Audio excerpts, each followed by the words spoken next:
Thanks to John and the worship band. What do you think, folks? That was great, wasn't it? Yeah. Thank you very much. We appreciate it. Well, it's been interesting this week around the Mason First Church, the Nazarene. All of our paid staff, other than Pastor Russ, I should say all of our paid pastors, are on vacation this week. But it's well due. Pastor Gerhardt and family, Doc, Pastor Ryan, are having some well-deserved time to be able to share with their families. But with that, it gives us opportunity to have a special guest in with us today to be able to share.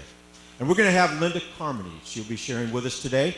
And Linda, now, she may look familiar to you when she comes up here because she spent some time here at Mason First Church of the Nazarene before being called by God into the ministry that I imagine she'll share some about.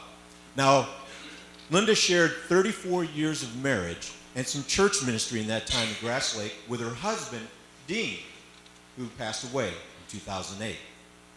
Now, you wonder, where is Linda now because you don't see her here regularly? Well, Linda's moved to Rutherford, Tennessee. She moved there in 2011, called by God to start a new ministry. And that ministry is called Joy in the Journey with Jesus. And if you want to see more about that, there's a website.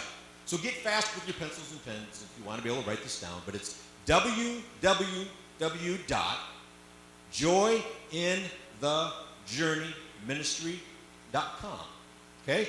Joyinthejourneyministry.com. Now, Linda, she's regularly is a guest speaker and a singer at many women's events.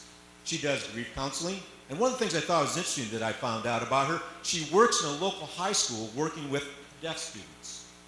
And you will notice today that she has a unique style of sharing God's word, as she does it through testimony, through singing, and also signing, which I think is awesome because the only signing I can do is to hold something up and say, here's the sign, read it type of thing. So you're going to be blessed by that today, I can tell you that. And Linda's been on a month-long tour here in Michigan, and we have the privilege to have her here today. Now, is this the last stop in Michigan, or do you have another one? So she saved the best for last. That's all I can tell you in that.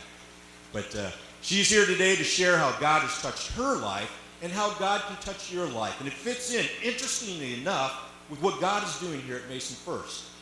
So if you've been attending our Wednesday night periods at 6:30, we've been talking and people have been sharing about their story. And today we're going to hear some of what her story is. So as Linda comes forward, please prepare your heart for what God has to share with you today. Please come forward.